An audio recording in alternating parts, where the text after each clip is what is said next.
The Soviet Air Force entered World War II flying obsolete biplanes against the Luftwaffe's modern fighters. By 1945, they owned the skies over Berlin. This is how they did it. Let's begin with the early war survivors. The Polikarpov I-15, a stubby biplane with a gulled upper wing, was already outdated when the war began. Armed with just 4 machine guns and featuring an open cockpit, it relied on extreme maneuverability to survive against Messerschmitts. Despite being hopelessly outclassed, it fought desperately in the opening months of Operation Barbarossa. The Polikarpov Y-153 Chaika, known as the Seagull, represented a bizarre evolutionary dead end. Soviet engineers added retractable landing gear to an obsolete biplane design, creating a fighter that was simultaneously innovative and archaic. Its agility made it deadly in a dogfight, but only if it survived long enough to get there. The Polikarpov V-16, nicknamed the Donkey by Soviet pilots, was the world's first monoplane fighter with retractable landing gear. Rotund and stubby with a radial engine, it looked like a flying barrel, but packed a surprising punch. Despite being obsolete by 1941, pilots loved its ruggedness and the punishment it could absorb. As factories evacuated eastward ahead of the German advance, Soviet designers scrambled to create modern fighters. The MiG-1 emerged as a rushed high-altitude interceptor, prioritizing speed over everything else. Its wooden construction and poor visibility made it unpopular with pilots who needed to survive, not just fly fast. The MiG-3 improved on its predecessor with better range and armament, but struggled at the low altitudes where Eastern Front battles actually happened. It excelled above 6,000 meters, but German fighters fought at 3,000. The WW2, constructed entirely of laminated wood, earned the grim nickname lacquered guaranteed coffin from pilots who flew it. Heavy, underpowered, and prone to spinning, it was nevertheless produced in vast numbers because the Soviets needed something, anything, to throw at the Luftwaffe. The Yak-1 marked the beginning of salvation. Light, nimble, and genuinely competitive with German fighters, it gave Soviet pilots a machine they could win in. Its simple construction meant rapid production, even from evacuated factories operating in near-impossible conditions. The Yak-7 began life as a trainer, but proved so capable it was pressed into frontline service, becoming a reliable fighter bomber that could hold its own in combat. By 1943, Soviet fighters had evolved from victims to predators. The Yak-3, the lightest fighter of the war, was a knife fighter's dream. Luftwaffe pilots were explicitly warned to avoid combat below 5,000 meters, where the Yak-3 reigned supreme. The Yak-9 became the most mass-produced Soviet fighter, with variants for every conceivable mission from tank hunting to long-range escort. Reliable, effective, and simple to maintain, it epitomized Soviet design philosophy. The Le-5, powered by a rugged radial engine, turned the tide at Stalingrad with its ability to absorb punishment and keep fighting. The Le-5FN, featuring fuel injection, could match anything Germany fielded and outfight most of it. The Le-7 represented the ultimate evolution of Soviet piston fighters, mounting 3 20mm cannons and combining speed, firepower, and maneuverability in a package that made it feared across the Eastern Front. But fighters don't win wars alone. The Soviets needed something that could bleed German tanks and survive the punishment. Next on the list is ground attack aircraft. The Soviets pioneered a concept the Germans called the Schlachtflugzeug, the armoured ground attack plane. They called it the Sturmovik, and it changed armoured warfare forever. The Ilyushin Il-2 Sturmovik was not just an aircraft, it was Soviet doctrine made manifest. Designed from the outset as a flying tank, it featured an armoured bathtub that protected the pilot, engine, and fuel tanks from ground fire. This wasn't thin plating, it was up to 12 millimeters of steel integrated into the aircraft's structure, making the armour load-bearing rather than dead weight. The result was an aircraft that could dive through walls of anti-aircraft fire and emerge still flying. German troops called it the Black Death and dreaded its appearance over the battlefield. Soviet factory workers built 36,000 of them, making it the most produced military aircraft in history. Stalin himself declared they are needed like air, like bread, elevating the Il-2 to strategic priority status. Early single-seat versions proved vulnerable to attacks from behind, leading to a rapid redesign that added a rear gunner. This modification cost speed but dramatically improved survivability. Armed with two 23mm cannons, 8 rocket rails, and up to 600 kilograms of bombs, the Il-2 could shred German tank columns from treetop level. Its 37mm cannon variant could penetrate the thin top armor of even heavy panzers. The psychological impact matched the physical destruction. German tank crews lived in terror of the Black Death, knowing that armor protecting them from frontal attacks meant nothing against rockets screaming down from above. The Il-2 was slow, difficult to fly, and required immense courage to pilot into the teeth of enemy fire. But it was utterly unstoppable, absorbing punishment that would obliterate conventional aircraft. The Ilyushin Il-10 arrived near war's end as an improved Sturmovik. With better armor placement, a more powerful engine, and streamlined aerodynamics, it offered superior performance while retaining the core philosophy that armor matters more than finesse. It showed the future of ground attack aviation, though it came too late to match the Il-2's legendary status. Not every Soviet ground attack aircraft succeeded. The Sukhoi Su-2, a light bomber pressed into the ground attack role, demonstrated exactly what not to do. Lacking the Il-2's protective armor, it suffered catastrophic losses when flown at low altitude against defended targets. Its crews paid in blood for lessons that validated Ilyushin's armored approach. The Sukhoi Su-6 represented an attempted competitor to the Sturmovik, featuring even heavier armor and superior performance in testing.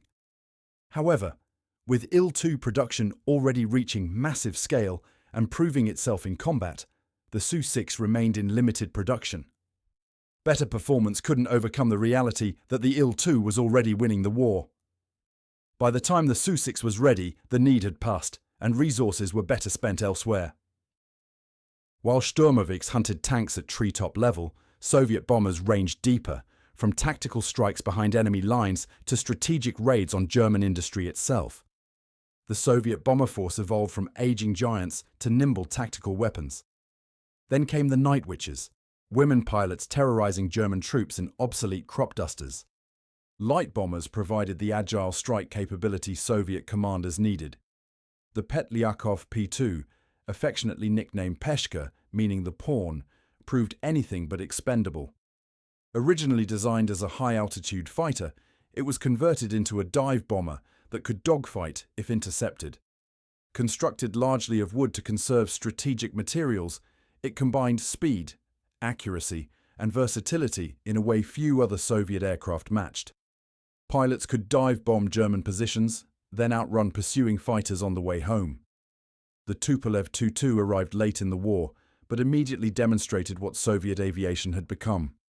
Balancing speed, payload capacity, and defensive armament, it represented a mature design philosophy where nothing was sacrificed for a single advantage. Had it arrived earlier, it might have overshadowed the P-2, but by the time production ramped up, the war was already turning. Medium bombers stretched Soviet reach deeper into enemy territory. The Ilyushin Il-4, originally designated DB-3F, served as both a maritime strike aircraft and strategic bomber. Its range allowed crews to reach Berlin from Soviet territory as early as 1941, delivering propaganda victories when morale desperately needed them. As a torpedo bomber, it hunted German shipping in the Baltic and Black Seas. The Tupolev SB-2, designated ANT-40 in the experimental phase, had been a world-class fast bomber in the late 1930s. By 1941, speed could no longer compensate for weak defensive armament and outdated design. It flew because the Soviets needed every bomber they could field, and crews paid the price for obsolescence. The Yermolayev Yer-2 represented ambitious reach exceeding grasp. This long-range heavy bomber featured diesel engines for extended range, but production priorities focused on proven designs. Only a few hundred were built, and its potential remained largely unrealized. The Petlyakov P-8, designated TB7 in development, stood as the Soviet Union's only true strategic bomber. This four-engine giant could strike distant German industrial targets, but only 79 were ever completed. When Stalin needed propaganda victories, P-8s bombed Berlin. When he needed tactical support, they dropped massive bombs on German strongpoints. Symbolic importance exceeded operational impact.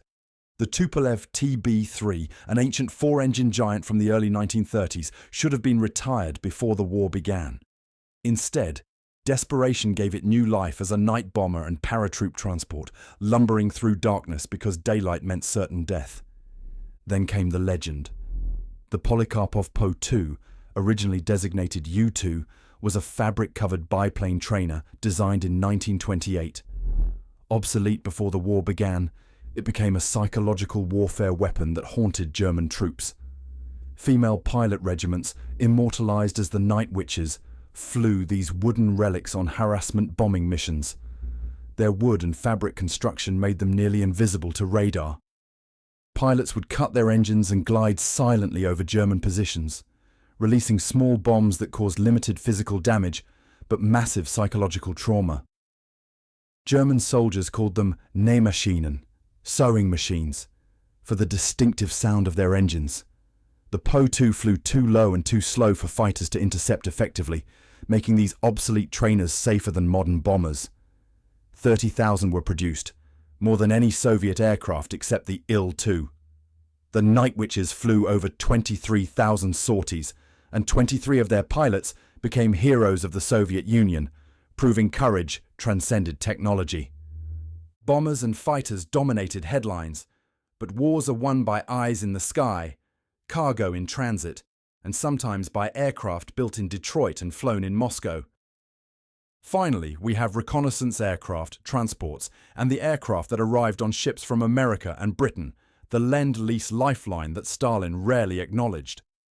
Reconnaissance required flying too slow to escape and too exposed to hide. The Petlyakov P-2R stripped out bombs and replaced them with cameras, relying on the Peshka's speed to survive photographic missions over enemy territory. The Polikarpov R-5, an ancient biplane reconnaissance aircraft, was still flying missions when Germany invaded in 1941. Every flight was a gamble that obsolescence would not equal death. The Polikarpov RZ represented an improved version that was not much better, and crews flew these vulnerable relics, knowing their survival depended more on luck than capability. The Sukhoi Su-2 served in reconnaissance alongside its ground attack duties, offering versatility but little protection. Transport and liaison aircraft kept the war machine functioning. The Lisunov Li-2, a Soviet-built Douglas DC-3 manufactured under license, became the backbone of Soviet transport aviation. It carried everything from ammunition to paratroopers, from wounded soldiers to critical supplies. This reliable American design, combined with Soviet mass production, created the logistical lifeline that sustained advancing armies. The Polikarpov Po-2 proved its versatility extended beyond night bombing, serving as a liaison aircraft, ambulance, and trainer throughout the war. The Antonov A-7 provided light transport and liaison capability, an unglamorous glider that nonetheless filled necessary roles. Through Arctic convoys and Persian corridors, thousands of British and American aircraft reinforced Soviet squadrons. The Bell P-39 Airacobra became the most important Lend-Lease fighter to Soviet forces. American pilots disliked its unusual mid-engine layout and modest high-altitude performance, but Soviet pilots loved everything about it. The 37mm nose cannon proved devastating in the low-altitude combat that dominated the Eastern Front.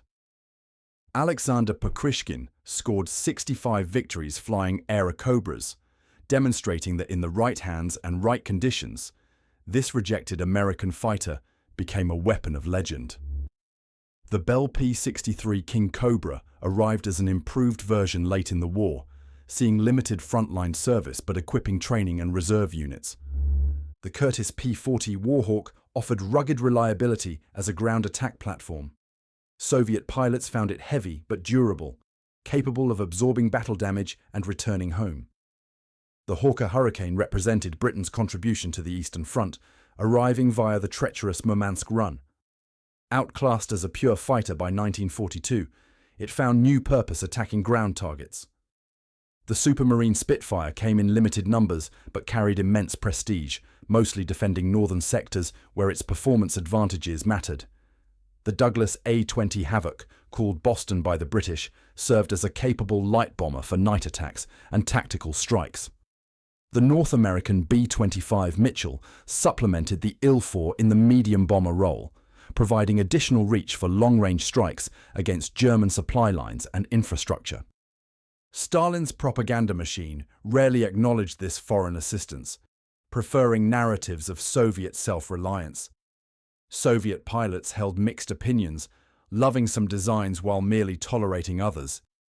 Yet these aircraft kept the Soviet Union in the fight during the darkest hours when domestic production struggled to replace catastrophic losses. From obsolete biplanes to Lend-Lease Airacobras, the Soviet Air Force rebuilt itself mid-war and emerged victorious. Desperation forged innovation, and numbers overwhelmed technology.